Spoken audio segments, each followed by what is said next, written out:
항상 예배의 말씀을 우리 성도들에게 나누었습니다. 오늘도 마찬가지로 제가 여러분과 함께 나누고자 하는 것은 우리가 어떻게 하여야 하나님이 기뻐하시는 예배자로 살 수 있을 것인가입니다.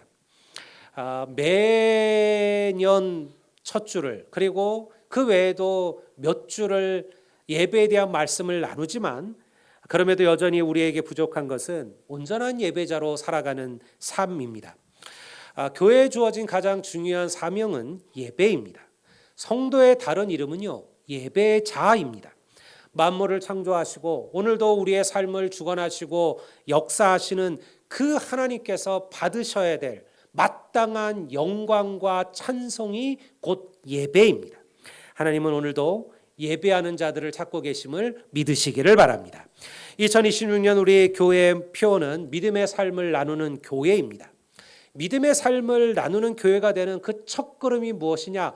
예배입니다. 왜 예배일까요? 예배만큼 그리스도인들이 서로의 믿음을 나누는 것은 없습니다. 우리는 예배를 통해서 받은 은혜를 나누고요. 우리는 예배를 통해서 깨달은 나의 연약함을 서로에게 고백합니다. 또한 예배를 통해 다짐한 우리의 결단을 또 소그룹을 통하여 우리 서로 함께 나누며 격려하는 것이죠. 그래서 사실은 이 예배가 모든 성도들의 삶의 시작이라는 거예요. 주님의 마음에 합한 교회로서 우리가 가장 먼저 집중해야 하는 것은 바로 예배입니다. 한국교회는 지금까지 예배를 삶의 중심에 놓고 살아왔었습니다. 사실 저희들이 어렸을 때만 해도요, 예배 외에 특별한 건 없었습니다. 지금처럼 다양한 교회의 동아리, 취미 활동 이런 건 없었죠. 제자 훈련, 세미나 같은 것도 없었습니다. 당연히 모든 것은 예배 중심이었습니다. 주일 오전 예배, 주일 저녁 예배, 수요 예배, 금요 예배, 새벽 예배, 그리고 부흥 집회, 모든 것은 다 예배였죠. 성도들이 모이는 모든 자리는 먼저 예배하는 자리였습니다. 그리고 마음을 다하여 예배하는 삶을 살아갔어요. 성도들은 보통 20분 전에는 다 교회를 착석을 했어요. 그러니까 늦게 오는 의미는 없었습니다. 그냥 누구나 다 최소 10분, 20분 전에 교회에 와서 말씀을 읽거나 혹은 혼자 기도를 하거나 그러면서 예배를 기다렸습니다. 특별한 찬양의 전문가가 있지도 않았지요.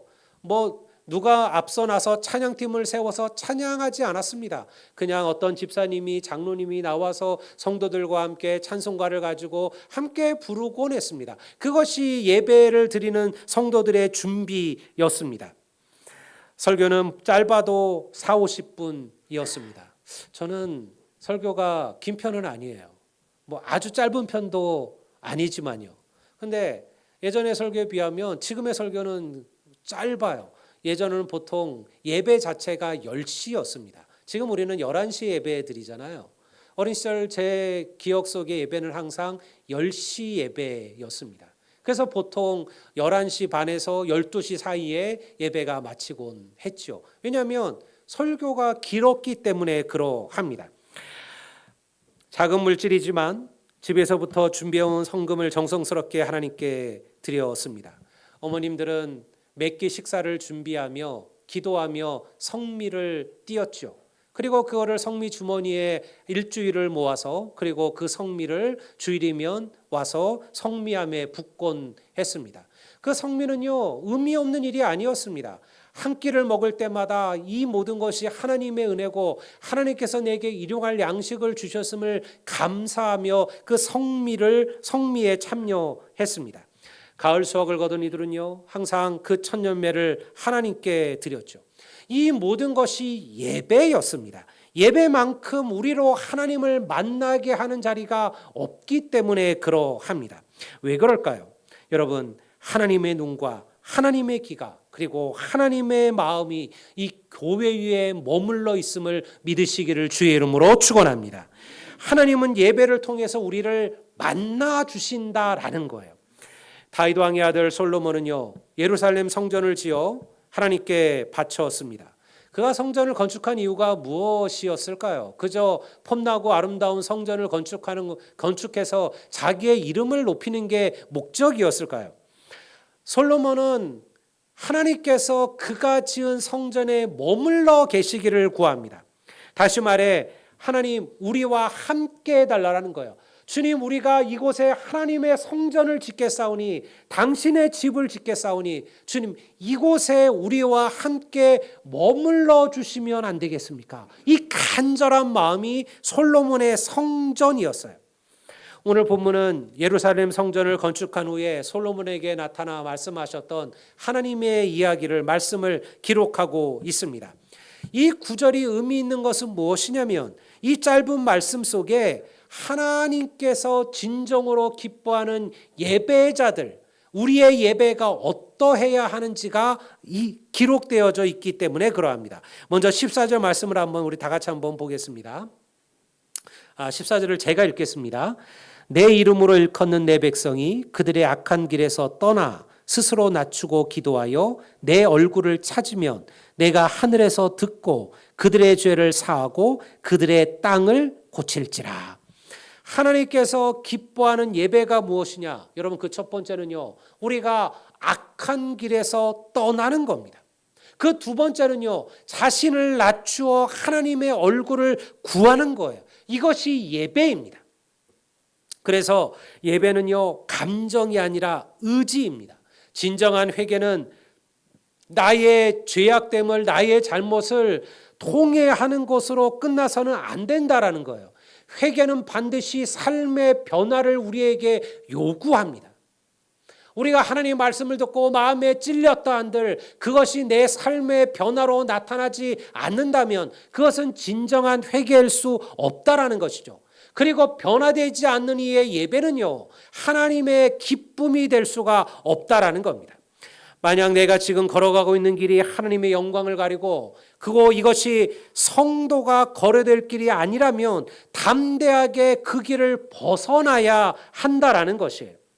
내가 하늘에서 듣고 그들의 죄를 사하고 그들의 땅을 고칠지라는 이 하나님의 약속의 말씀은요, 바로 자기를 낮추고 자기의 죄악됨을 고백하고 그리고 하나님의 얼굴을 구하고 삶을 바꾸고자 하는 자들에게 주어진 하나님의 약속이라는 거예요.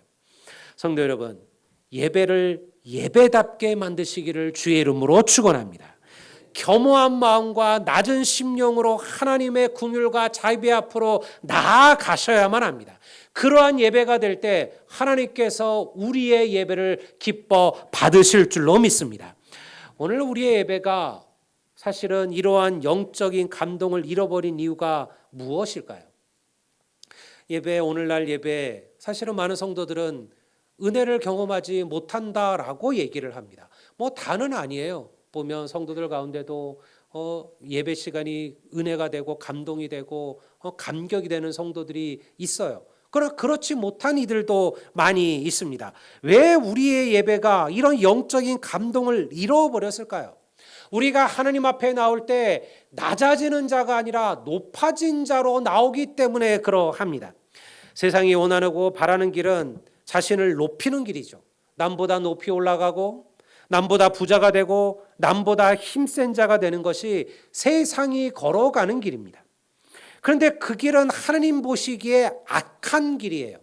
부자가 악하다, 높은 자가 악하다라는 것이 아닙니다. 하나님을 잃어버린 부자, 그리고 하나님을 모르는 권세가 악하다라는 거예요.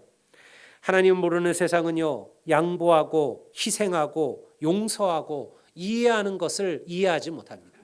그것을 나약하다라고 이야기하죠. 그래서 여러분들 고대 시절의 그리스에도 보면 여러분들 사기는요 그렇게 큰 죄로 여김을 받지 않았어요. 왜냐하면 그거는 그가 말에 능숙하고 언변이 강하고 다른 사람들을 흔들 수 있는 힘이라고 생각했다라는 거예요. 그래서 그렇게 웅변이라는 게 발달했던 겁니다.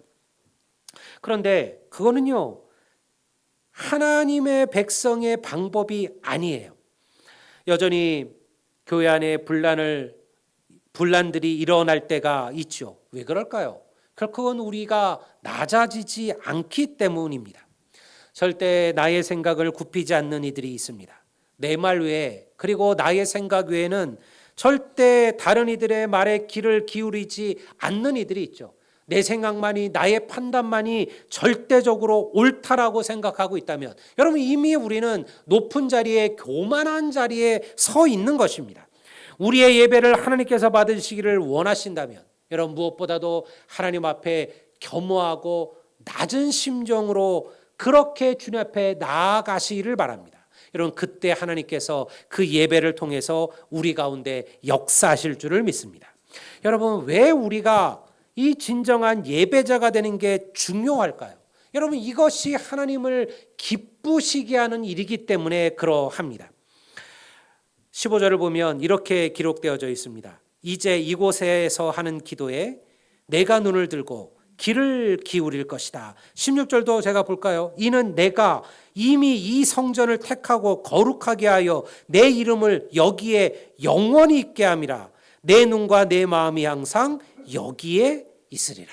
할렐루야. 여러분, 하나님은 예배하는 자들의 기도를 기억하심을 믿으시기를 바랍니다. 여러분, 우리가 주님의 전에서 기도하는 그 기도가 절대 허공을 치는 기도가 되지 않고 땅에 떨어지는 기도가 아니라는 거예요. 하나님의 눈과 하나님의 귀와 하나님의 마음이 이곳에 있다라는 거예요. 여러분, 우리 예배하러 주님 전에 올 때 우리는 이 마음을 가지고 이곳에 참여하셔야만 합니다.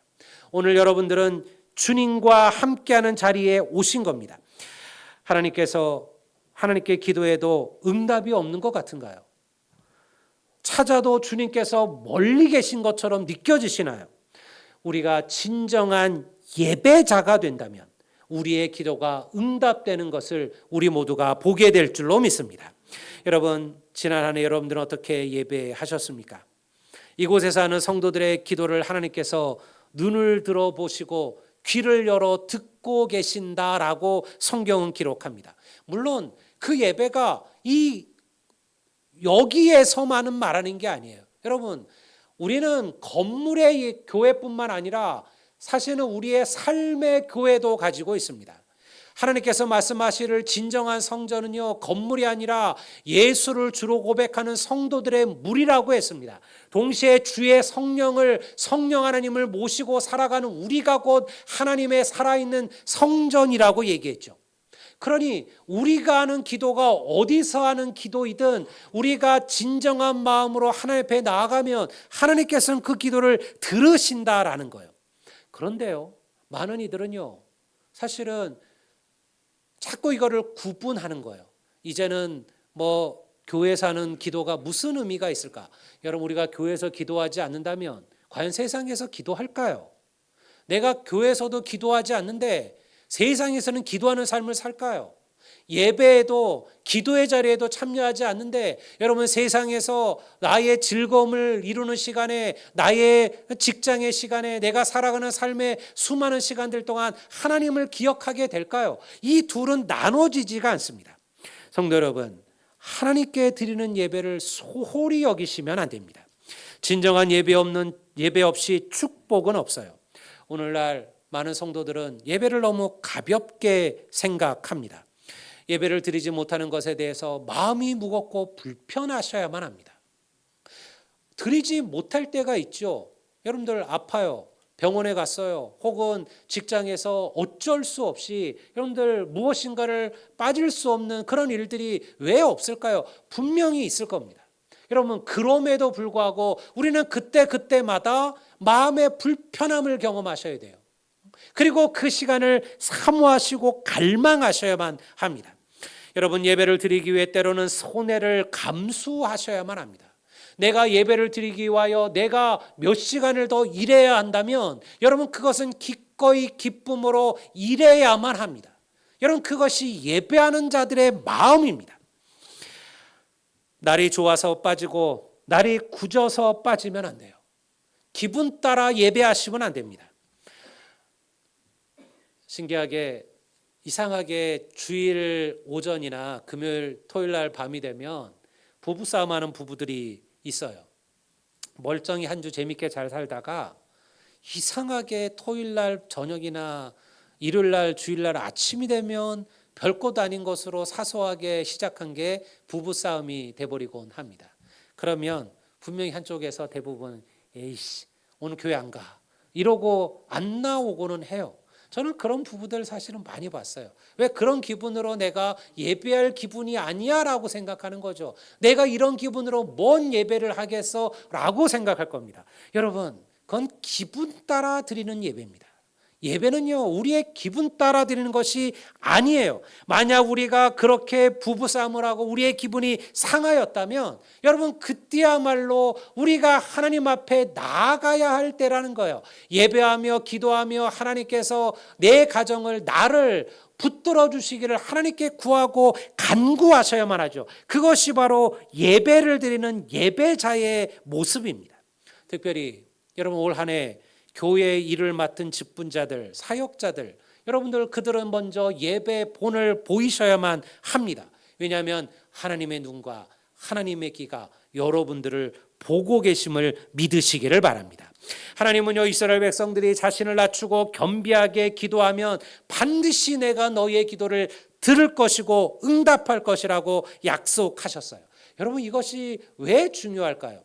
구약에는요 하나님께서 우리와 영원히 거하지 못하셨습니다. 아니하셨습니다. 하나님께서 하나님의 영을 내리실 때는요 특별한 사람들에게 특별한 때에 부으셨어요. 예언자들이라든가 하나님의 특별한 어떤 심판과 구원의 역사가 있을 때 하나님은 선지자들에게 하나님의 영을 부어주셔서 그리고 여러분들 그들에게 말씀하셨죠. 그러나 그 사역이 끝나면 하나님께서는 그 영을 거두어 가셨습니다. 그러니 영원히 하나님과 우리와 함께하지 못했던 거예요.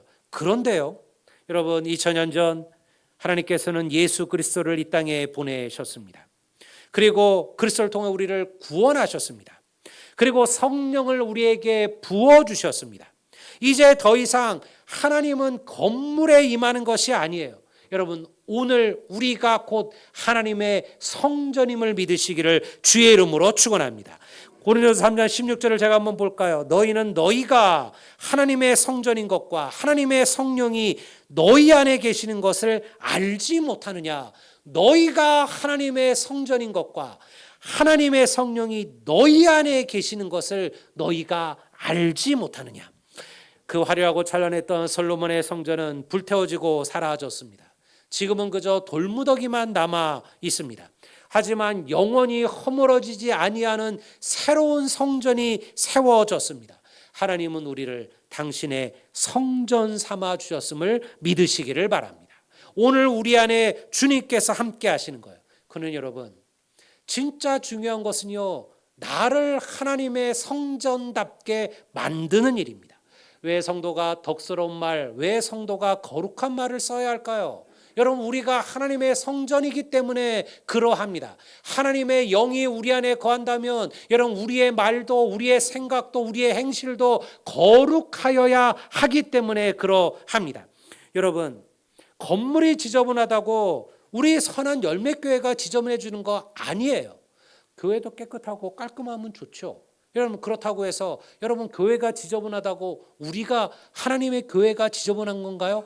아니죠. 그거는요 아무런 문제가 안 돼요. 왜? 그건 청소하면 깨끗하게 할 수가 있거든요. 여러분 내가 깨끗하셔야 됩니다. 우리의 마음이 정결하셔야만 합니다. 왜? 이거 곧 우리가 하나님의 성전이에요. 그러니 여러분 세상이 하나님의 교회를 볼 때 뭘 본다고 했어요? 교회를 보는 게 아니에요. 그들이 교회의 건물을 보면서 하나님의 교회를 보는 게 아닙니다. 바로 우리를 보면서 하나님의 교회를 보는 거예요. 하나님의 교회가 어떠한지, 하나님의 교회가 사랑이 있는지, 하나님의 교회가 은혜가 있는지, 하나님의 교회에 긍휼이 있는지, 하나님의 교회가 세상을 섬기며 베풀며 나누는 교회인지를 우리를 통하여 세상은 경험한다라는 것입니다. 왜? 우리가 곧 하나님의 성전이기 때문에 그러합니다. 여러분, 그러니 우리가 주님의 마음에 합한 교회가 되려면 우리가 드리는 예배가 하나님의 마음에 합한 교회가 되어야 돼요. 그래서 여러분들에게 몇 가지 여러분들 구체적인 여러분들 우리 예배의 본을 좀 나누려고 합니다. 첫 번째, 여러분 10분 전에는 반드시 예배 자리를 지키셔야만 합니다. 늦지 마세요. 그거는 저와의 약속 혹은 여러분들 이 교회의 약속을 어기는 게 아니라 하나님과의 약속을 어기시는 겁니다. 여러분, 만약 이 시간이 정말 중요한 자리라면 우리가 세상에 잘난 사람들, 높은 사람들, 똑똑한 사람들, 뭐 광주의 시장들, 대통령을 만나는 자리라면 그 약속 시간을 누가 어길까요? 우리도 모르게 우리가 이 예배 가운데 임하시는 하나님을 가벼이 여기고 있다는 그 첫 번째가 여러분들 하나님과의 예배 시간을 놓치는 것입니다. 그거를 가볍게 생각하시는 겁니다. 그러니 여러분 10분 전에는 반드시 교회에 오셔서 기도하며 찬송하며 여러분들의 예배의 문을 여시기를 바랍니다. 여러분, 둘째, 예배 가운데 여러분들 옆사람과의 사적인 대화나 불필요한 이야기를 하지 마세요. 그거는 우리의 예배를 망치는 일입니다. 여러분, 우리가 예배를 임한다는 것은 오직 하나님을 생각하고 하나님을 갈망하고 하나님을 바라보시는 겁니다. 그러니 그 시간에 우리가 옆사람과 사적인 대화라든가 불필요한 대화를 하면서 하나님과 나의 관계를 끊어서는 안 된다라는 거예요. 여러분, 셋째, 사람을 보지 마시고 하나님을 보십시오. 우리의 시작은 사람 때문에 예배자가 되고 예배 자리에 나오셨을 겁니다. 그러나 여러분, 우리의 믿음이 성장한다면 더 이상 사람 때문에 예배자로서 흔들리시면 안 됩니다. 하나님을 바라보십시오. 하나님을 의지하십시오.